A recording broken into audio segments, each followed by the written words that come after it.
Is the SSPX a viable option for Mass? The reason why I'm doing this video is twofold. First, this is a question that I'm asking myself, because I'm coming to a point in my spiritual life where I feel that the Latin Mass is better, far better than the Novus Ordo Mass, for several reasons. Not the least of which is the fact that I raised all four of my children in the Novus Ordo, the two oldest having attended Catholic schools, and they all four left the faith. I believe that the reason that this happened is because the Novus Ordo Church, so to speak, does not teach the Catholic faith. And I can give all kinds of examples of this. Probably the main one is the fact that they don't make it clear that the Church, the Catholic Church, is necessary for salvation. Now, of course, that doesn't mean that if you're not Catholic, you're not going to go to heaven. But that doesn't mean that everyone goes to heaven, which is what they seem to imply in the Novus Ordo. Well, I'm sorry, but if there's no reason to be Catholic, if you don't have to be Catholic to be saved, then you're not going to stay Catholic, because being Catholic is hard, and the Novus Ordo liturgy is just bad. I've also noticed an uptick in criticism of the SSPX over the last few months on YouTube and the Catholic sphere. Lots of people saying that you can't go to the SSPX, or you really shouldn't go to the SSPX for this reason or that. I suspect that the reason for this uptick is that since the issuance of Traditionis Custodes, a lot more people are starting to go to the SSPX. Well, if Traditionis Custodes is causing these people to do this, and the Church doesn't like it, then maybe the Church needs to rethink Traditionis Custodes. So let's explore this. Let's look at the question, can the faithful attend SSPX Masses? Or is attending an SSPX Mass an act of schism? Does it incur excommunication? Or is it committing a sin? First, a little background on the SSPX as I understand it. After the Second Vatican Council and the issues with the new Mass, some seminarians approached a retired archbishop named Marcel Lefebvre and asked him if he would open a seminary and teach the Latin Mass. He agreed, and he got permission from Rome and started the Society of St. Pius X, also known as the SSPX. However, since he was retired and did not actually have a diocese, they had no canonical status to perform the sacraments. Over time, Archbishop Lefebvre saw that there was a crisis in the Church and felt the need for the SSPX to perform the sacraments for the faithful, and he did this without permission from Rome. He also consecrated 4 bishops without Rome's approval. This incurred a latae sententia excommunication for Archbishop Lefebvre and the 4 bishops. However, Pope Benedict XVI lifted those excommunications, so there is no excommunication on the bishops or the priests of the Society of St. Pius X. However, the society has no canonical status, and when the priests are ordained, their faculties are suspended ad divinis. So when an SSPX priest performs a Mass, the Mass is valid. Transubstantiation happens, but it's not licit. They are doing it illegally. It is not in line with the Code of Canon Law. The marriages that they perform are considered invalid. Their confessions were invalid. However, Pope Francis extended faculties to the SSPX for confession, and so now they're valid. And their confirmations and baptisms are valid as well. The SSPX is not in schism. There are a lot of people who would like to make that claim, including high-ranking members of the Catholic hierarchy, such as Cardinal Burke, who said that he believed that they were in schism. But there are also other high-ranking members in the hierarchy who say that they're not in schism, such as Bishop Athanasius Snyder.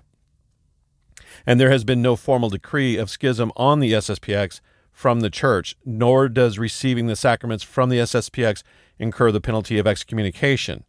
And the biggest evidence to show this comes from a situation known as the Hawaii Six. On January 1991, a canonical decree of excommunication was issued in Honolulu, Hawaii, against 6 laypersons by the local bishop of that diocese for having the SSPX Bishop Richard Williamson confirm the sacrament of confirmation on their children. On May 1st, 1991, they were formally declared to be excommunicated. Bishop Ferrario wrote in the decree, "Whereas you performed a schismatic act, not only by procuring the services of Bishop Williamson to perform confirmations at Our Lady of Fatima Chapel, but also by that very association with the aforementioned bishop, you incur ipso facto the grave censure of excommunication." The excommunicated 6 immediately appealed the case to Rome. In a letter dated June 28, 1993, the United States Apostolic Nuncio declared on Cardinal Ratzinger's behalf, "From the examination of the case conducted on the basis of the law of the Church, it did not result that the facts referred to in the above-mentioned decree are formal schismatic acts in the strict sense, as they do not constitute the offense of schism, and therefore the congregation holds that the decree of May 1st, 1991 lacks foundation and hence validity." So as you can see, receiving sacraments from the SSPX does not incur the penalty of excommunication, nor is it a schismatic act. This comes from the CDF and the director of the CDF at the time, then Cardinal Ratzinger, future Pope Benedict XVI. But is attending a Mass of the SSPX a sin? And does it fulfill our Sunday obligation to attend Mass? This has been asked several times, and in one case someone got a reply from the Pontifical Commission Ecclesia Dei, which is the organization that oversees the SSPX and other groups like it. And this is the reply that they gave. In a 2003 letter from the Pontifical Commission Ecclesia Dei, Monsignor Pearl responds to private correspondence that was made public. He writes, his first question was, "Can I fulfill my Sunday obligation by attending Mass of St. Pius X?" And our response was, "In the strict sense, you may fulfill your Sunday obligation by attending a Mass celebrated by a priest of the Society of St. Pius X." His second question was, "Is it a sin for me to attend a Mass of the Society of St. Pius X?" And we responded stating, "We have already told you that we cannot recommend your attendance at such a Mass and have explained the reason why. If your primary reason for attending were to manifest your desire to separate yourself from communion with the Roman Pontiff and those in communion with him, it would be a sin. If your intention is simply to participate in a Mass according to the 1962 Missal for the sake of devotion, this would not be a sin." His third question was, "Is it a sin for me to contribute to the Sunday collection at a Pius X Mass?" To which we responded, "It would seem that a modest contribution to the collection at Mass could be justified." So here we see from Ecclesia Dei, which is the organization that oversees groups such as the SSPX, saying attendance at an SSPX Mass fulfills your Sunday obligation, and it is not a sin as long as you are not doing it because you want to separate yourself from the Holy Pontiff and those in communion with him, but rather for some other reasons, such as the desire to attend the Latin Mass. And you can even contribute.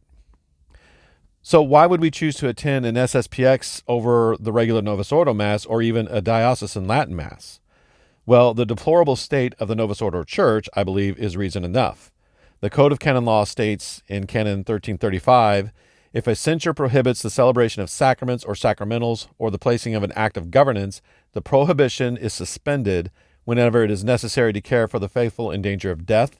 If a late sententia censure has not been declared, the prohibition is also suspended whenever a member of the faithful requests a sacrament or sacramental or an act of governance. A person is permitted to request this for any just cause. Now, as I said earlier, I raised all 4 of my kids in the Novus Ordo Church, and they all left. And my situation is not unique. This is what has been happening with Catholics over the last few decades, since the Second Vatican Council.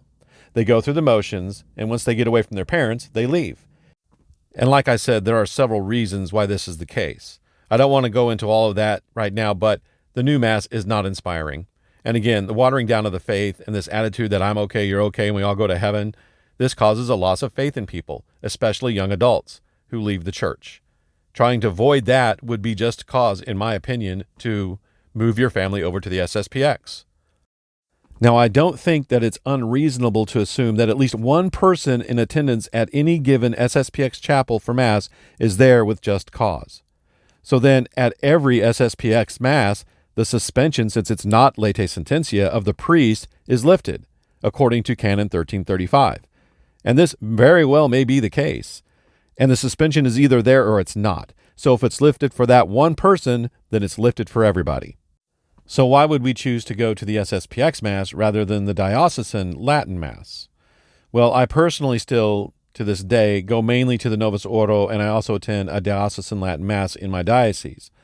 The first few priests that we had with the Latin Mass were great, but being diocesan priests, they get reassigned. And recently, the priest doing the Latin Mass got reassigned, and another young priest was given the duty of doing the Latin Mass. And he didn't know what he was doing. And it's not his fault, but it was really bad, especially at first. It was kind of sloppy, and you could just tell he didn't know what he was doing. Again, it wasn't his fault. He had just been thrown into it. Now he's gotten a lot better, but still, this brings up a point. There's a difference between a priest being formed through seminary to do the Latin Mass versus a diocesan priest who's given a book and told, there you go, figure it out. And it doesn't do much good to go to a Latin Mass if the homily is the same modernist drivel that you find in the Novus Ordo. And here are some things that I personally have heard from the mouths of priests at the Novus Ordo Church. God will not judge us on sexual sin. The Blessed Virgin Mary committed sin. St. Paul was wrong, and the Bible is wrong. We don't have to go to a priest to get our sins forgiven. We can just go straight to God. Now, these are all very grievous errors. You're not going to hear something like that out of the mouths of an SSPX priest. Now, that's not to say that I don't have any issues with the SSPX at all. I do. One, I don't like the cult of Lefebvre. This over-veneration of Archbishop Lefebvre, who I'm sure was a great person, but they tend to quote him as if he were St. Augustine or Thomas Aquinas. He is not a saint. He is not a doctor of the church. Now, that doesn't mean that that won't happen one of these days, but I just believe the way the SSPX venerates him is unfounded. Two, a few years ago, the SSPX put a video on YouTube with a priest saying that if the only Mass you have available to you is the Novus Ordo, that you should not attend. You should just not go to Mass. Many Catholics wonder if they should attend the new Mass, especially to fulfill their Sunday obligation. In these videos, we're going to show what the Sunday obligation is and its limits, and then why Catholics are not obliged to attend the new Mass and should even avoid it. Well, I'm sorry, but you have a moral obligation to attend Mass, and if the only option you have available to you is the Novus Ordo, you have to go. 3. As justified as the SSPX might be, or even Archbishop Lefebvre might have been, I don't like disobedience. And disobedience breeds more disobedience.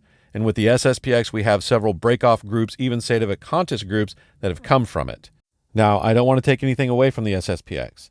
We have the Latin Mass still today thanks to the SSPX, and they deserve credit for that.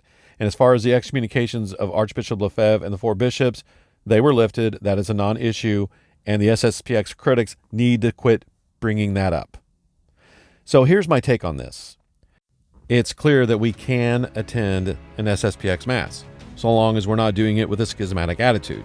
We can do it simply because we want to go to the Latin Mass, or we want a better environment for ourselves or to raise our children than we can get through the Novus Ordo Church.